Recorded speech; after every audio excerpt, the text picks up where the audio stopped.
Dairy. Om Shanti. मुरली तारीख 6/9/2023। मीठे बच्चे, सर्विस का शौक रखो, विशाल बुद्धि, भिन्न भिन्न युक्तियाँ निकालो, जो बातें बिगर अर्थ है उन्हें करेक्ट करो। प्रश्न: आत्मा जो आजामिल जैसी गंदी बन गई है उसको साफ करने का साधन क्या है? उत्तर: उसे ज्ञानमान सरोवर में डुबो दो।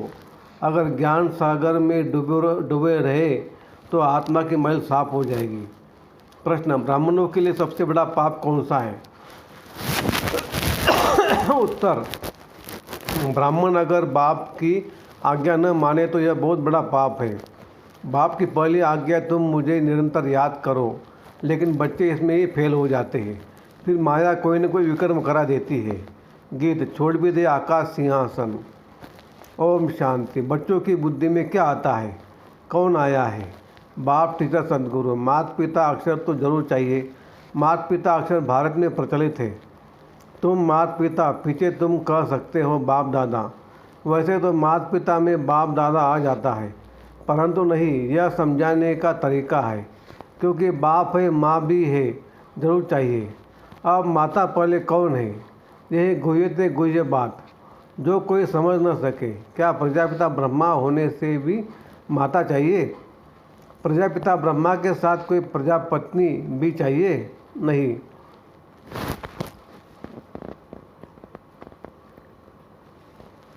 प्रजापत्नी नहीं चाहिए क्योंकि यह मुख्य वंशावली है, इसलिए ब्रह्मा की पत्नी कोई हो नहीं सकती।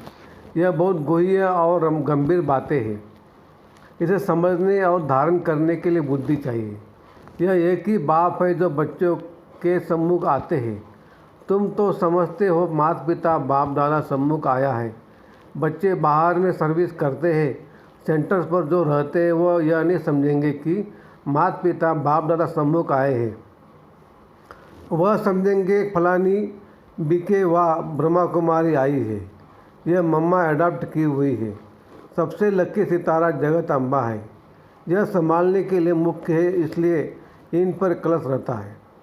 और यह तो ब्रह्मा तो हो गई ब्रह्मपुत्रा मेल के रूप में, तो सरस्वती जरूर चाहिए। सरस्वती को ही जगत अम्बा कहा जाता है। इस मेल को तो जगत अम्बा नहीं कहेंगे। यह बड़ा अच्छा राज है जो कोई भी गीता भागवत में नहीं है। शास्त्रों में कहानियाँ बैठ लिखी है। 5000 वर्ष पहले व 2500 वर्ष पहले क्या हुआ था तो बैठ लिखते हैं। वह नाम रूप देश काल तो कुछ है नहीं। नाटक भी अनेक प्रकार के बनाते हैं। यह बाप बैठ सम्मुख अच्छी तरह समझाते हैं कि बच्चे हर एक बात को पूरा समझ जाए। इन गीतों में भी कई बिगर अर्थ अक्षर है।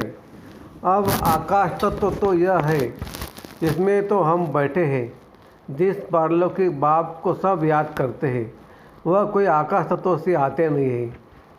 अगर श्री कृष्ण की आत्मा कहे वह तो यह ही है। सब मुख्य मुख्य आत्माएं, धर्म स्थापक आदि यह ही है। श्री कृष्ण की आत्मा भी 84वें जन्म में वह ही आए है। उनकी आत्मा को तो बुला न सके। यह परम पिता परमात्मा को बुलाया जाता है कि आओ, अपना महतत्व निर्वाण धाम छोड़कर वहाँ से आओ।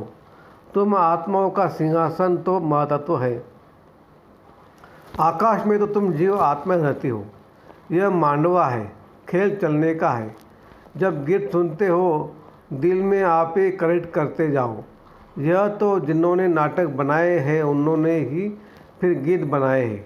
फिल्म शूट करने वालों को भी समझाना चाहिए। इसमें बड़ी विशाल बुद्धि चाहिए। बाबा राय देते सर्विस करने के लिए। यह ड्रामा जिसने बनाया है उन्हें समझाना चाहिए, उनसे मिलना चाहिए, इतनी समझ चाहिए। बाप तो डायरेक्शन देंगे, बाप को तो जाकर नहीं पूछना है। बाप तुम बच्चों को डायरेक्शन देंगे, ऐसे ऐसे करो, श्रीमत पर चलो। गीत: वास्तव में धरती यह भारत खंड है। भारत में ही उनका आना होता है। भारत ही उनका बर्थ प्लेस है।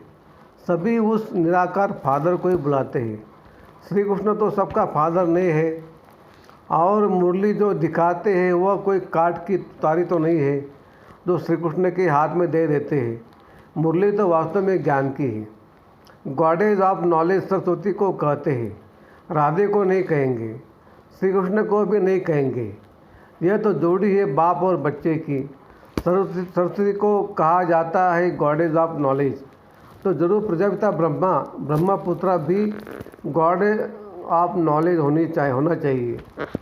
लेकिन ब्रह्मा के लिए तो गाया नहीं जाता, गॉड इज नॉलेजफुल कहा जाता है। ब्रह्मा नॉलेजफुल नहीं, गॉड इज नॉलेजफुल। परमपिता परमात्मा ज्ञान सागर है, तो जरूर अपने बच्चों को ज्ञान देंगे। पहले पहले इनमें प्रवेश कर इन द्वारा दूसरों को देते हैं। इनमें सब लक्की सितारे आ जाते हैं। ज्ञान सूर्य, फिर ज्ञान चंद्रमा, यह ब्रह्मा हुए। फिर चाहिए ज्ञान चंद्रमा के नज़दीक एक सितारा जो चंद्रमा के सामने खड़ा रहता है, वह बहुत तीखा होता है। उनको ज्ञान लक्की सितारा कहेंगे। उनका नाम सरस्वती रखा हुआ है। सरस्वती बेटी हो गई ना, यह तो बाप भी हुआ, बड़ी नदी भी हुई। बहुत बड़ी नदी है। सब नदियों का मेल सागर में होता है। सागर और नदियों का मेला होता है।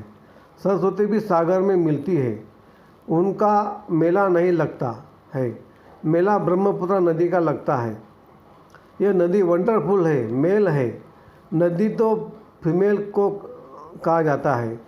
ये गुह्य राज बहुत समझने लायक है, परंतु यह बातें पहले पहले कोई को नहीं बतानी चाहिए। पहले तो लौकिक माता पिता पारलौकिक माता पिता का राज समझाना चाहिए। लौकिक माता पिता से अल्पकाल क्षणभंगुर सुख का वर्षा मिलता आया है, यह तो पक्का याद रहना चाहिए। दूसरा कोई दो बाप का राज समझा न सके, वह तो जानते ही नहीं। गाते हैं तुम माता पिता, अब पिता सर्वव्यापी है तो माता कहाँ गई? यह समझने की बात है ना। माता पिता चाहिए ना। माता पिता कहा जाता है निराकार को, परंतु ये समझते नहीं कि इनको माता पिता क्यों कहा जाता है। वह तो गॉड फादर है। फिर कहते हैं एडम और यू, एडम ही यू है, यह नहीं समझते। प्रजापिता ब्रह्मा वही फिर माता हो जाती है।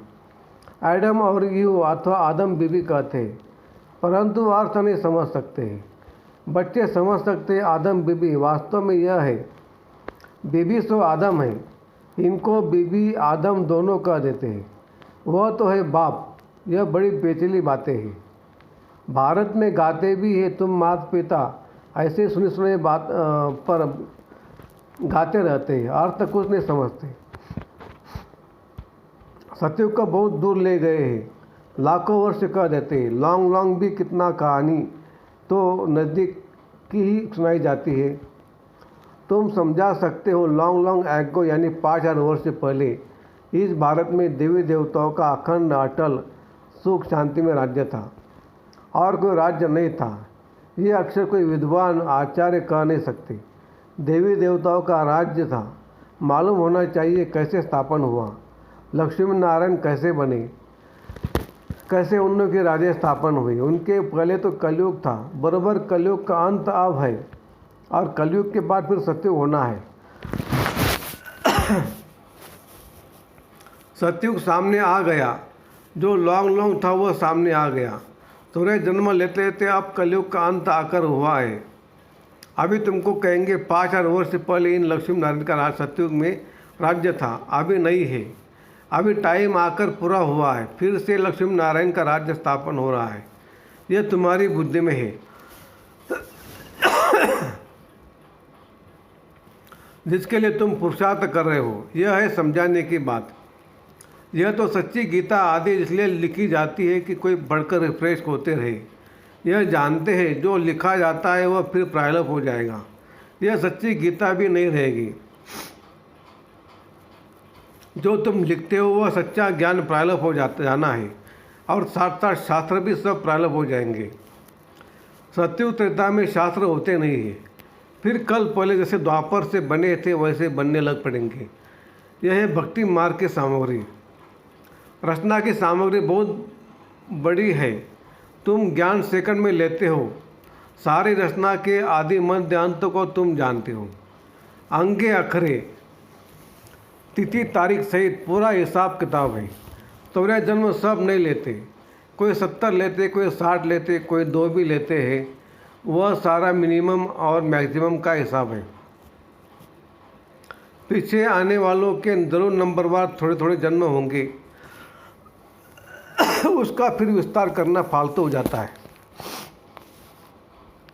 तुम बच्चे नर्चल में समझ सकते हो, 84 लाख जन्म तो है ही नहीं।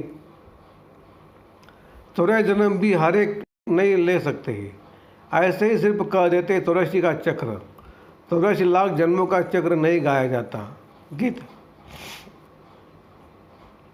पाप कपट की छाया पड़ गई है, अब रावण का राज्य है ना।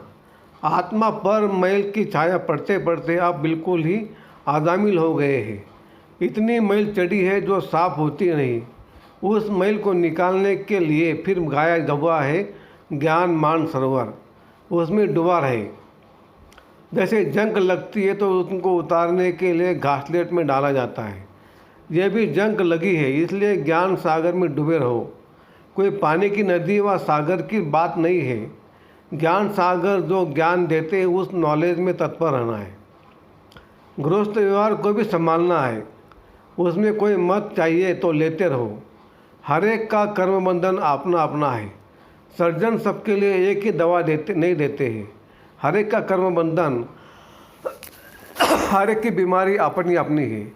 यह 5 विकारों की बीमारी माँ भारी है। इस बीमारी को कोई जानते ही नहीं है। यह कब से शुरू होती है। आत्मा को बीमारी लगने से शरीर को भी बीमारी लग जाती है। आत्मा में दुख पड़ता है तो शरीर में भी पड़ जाता है। यह बातें शास्त्रों में नहीं है, वो तो भक्ति मार्ग का भक्ति कांड है। ज्ञान का भी बाबा ने बताया कि पहले होती अव्यभिचारी भक्ति, फिर रजोगुणी व्यभिचारी भक्ति, फिर व्यभिचारी तमोगुणी भक्ति। जैसे जैसी भक्तों की अवस्था वैसी भक्ति भी हो जाती है, ज्ञान भी ऐसे उतरता है। पहले 16 कला, फिर 14 कला, फिर 12 कला। प्रारब्ध जो बनती है वह फिर उतरती जाती है। तुम बच्चे जानते हो यह कमाई है, कमाई में विघ्न पड़ते हैं, दशाएं बदलती है। पूछते हैं हमारे ऊपर कौन सी दशा बैठी हुई है, फिर वह लोग बतलाते हैं इस सच्ची कमाई में भी बच्चों पर दशाएं बैठती हैं। कोई पर राहु की दशा बैठती है, काला मुंह कर लेते हैं। बृहस्पति की दशा थी, फिर माया ने थप्पड़ लगाया तो राहु की दशा बैठ गई। काम में गिरा और फट से राहु का ग्रहण लगा, ताला बंद हो जाता है। यह गुप्त कड़ी सजा। वह फिर कभी कह नहीं सकेंगे कि भगवान वह काम महाशत्रु है। सन्यासी भी काम महाशत्रु के कारण स्त्री को छोड़ चले जाते हैं। यह भी निवृत्ति मार्ग की पवित्रता भारतवासियों के लिए अच्छी है। भारतवासी पवित्र से अपवित्र बनते हैं तो उन लोगों को थमाने के लिए ही यह सन्यासी है। मरम्मत के लिए यह पवित्रता है। पवित्रता की ताकत से सृष्टि इतना चलती है। अभी तो वे भी पतित बन पड़े हैं, तुम्हें उनकी भी सर्विस करनी है। सर्विस का तुम बच्चों को बहुत बहुत शौक रहना चाहिए। बेकायदे कोई भी चलन नहीं चलनी है। बल पुरुषार्थी हो, संपूर्ण तो कोई बना नहीं है। कुछ न कुछ पाप होते रहते हैं। बाप की आज्ञा न माना यह भी बड़ा पाप है। बाप का फरमान है निरंतर मुझे याद करो। जानता हूँ कि कर नहीं सकेंगे, परंतु तुम पूरा पुरुषार्थ ही नहीं करते हो। जो करेंगे वो अच्छा पद पाएंगे। अच्छा, मीठे मीठे सिगलते बच्चों प्रति माता पिता बाप दादा का याद प्यार और गुड मॉर्निंग। रूहानी बाप की रूहानी बच्चों को नमस्ते। हम रूहानी बच्चों की रूहानी बाप दादा को याद प्यार गुड मॉर्निंग और नमस्ते। शुक्रिया बाबा, शुक्रिया आपका, लाख लाख शुक्रिया, थैंक यू। धारणा के लिए मुख्य सार। 1, 5 विकारों की बीमारी से मुक्त होने के लिए सर्जन की राय लेते रहना है। आत्मा पर कोई बीमारी न लगे इसकी संभाल करनी है। 2, सच्ची कमाई करनी और करानी है। कोई भी बेकायदे चलन नहीं चलनी है। राहु की दशा कभी न बैठे इसके लिए बाप के फरमान पर सदा चलना है। वरदान। याद और सेवा द्वारा सब चक्करों को समाप्त कर क्षमा पर फिदा होने वाले सच्चे परवाने भव। जो बच्चे याद और सेवा में सदा बिजी रहते हैं वो सभी चक्करों से सहज ही मुक्त हो जाते हैं।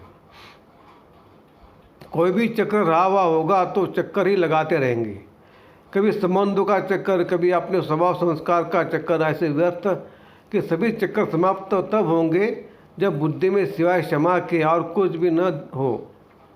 क्षमा पर फिदा होने वाले क्षमा के समान बन जाते हैं। ऐसे फिदा होने वाले अर्थात समा जाने वाले ही सच्चे परवाने हैं। स्लोगन: जो सच्चे पारस बने हैं उनके संग में लोहे सदृश आत्माएं भी सोना बन जाती है। अच्छा, ओम शांति शांति शांति।